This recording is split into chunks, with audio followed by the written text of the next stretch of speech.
Somebody asked about the I don't see it now. They said you said that the earth was flat. They want to know, do you still stand on it that the earth is flat? Well, I'm standing on it because it's flat.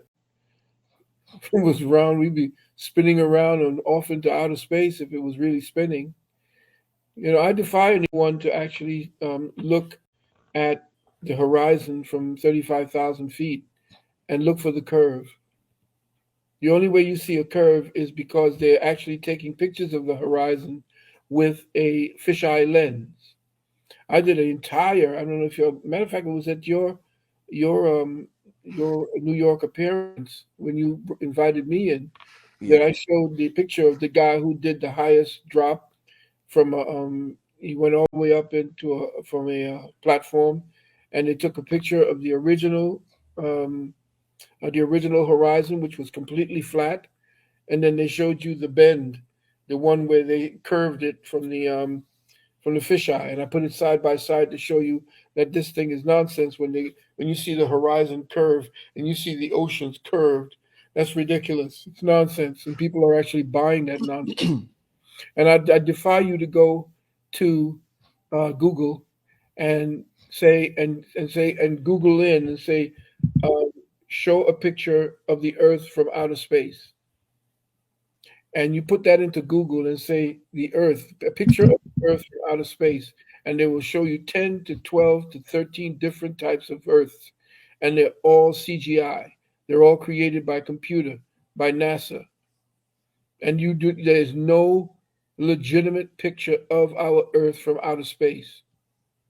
I mean, from deep space, where you can see the moon and the Earth.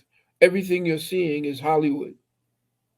The Earth is flat, but it's not of just the Earth is flat. We're on a plane that's flat, the entire plane, a plane that is isolated by what I've come to call a compressed hydrogen dome.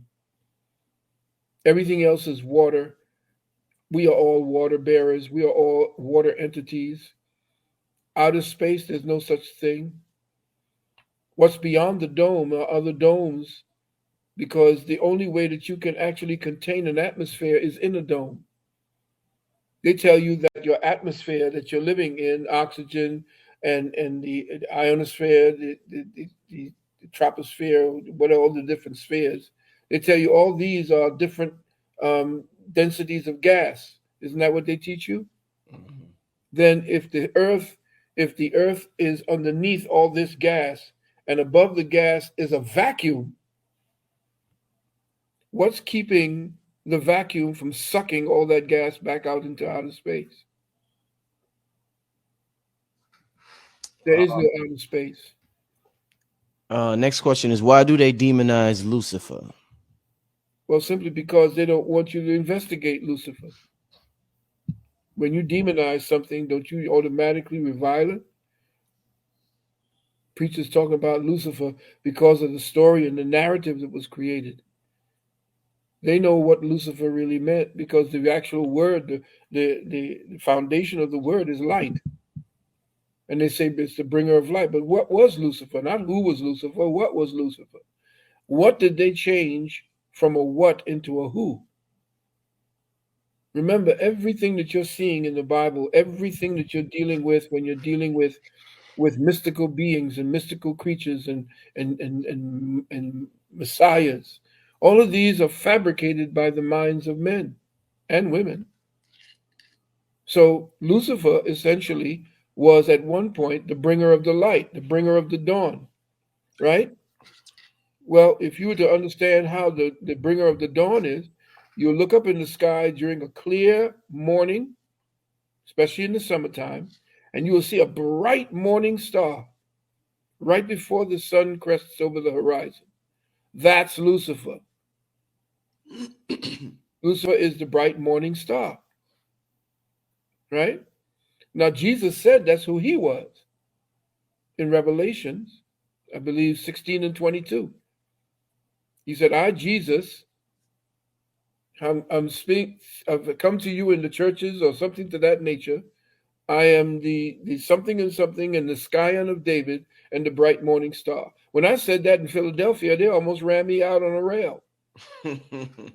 I said, how is Jesus saying that he's the bright morning star? And then the preachers got on there and started talking about, well, that's not the bright morning star we're talking about. There's a whole other bright morning star. Oh, really? Every one of them try to pull, they go to their Bible to try to find something to contradict what's supposed to be the Word of God. This Mm. is this definitive Word of God. You wrote it out. This is it. This the beginning of the sentence, the end of the sentence. Period. Now you're going to tell me there's 12 other meanings when I tell you that's one of the meanings that you keep skirting by. So no, we are the Lucifer is within you. Lucifer is the lamp of God that is lit, that taketh away the sins of the world. Lucifer is actually your pineal.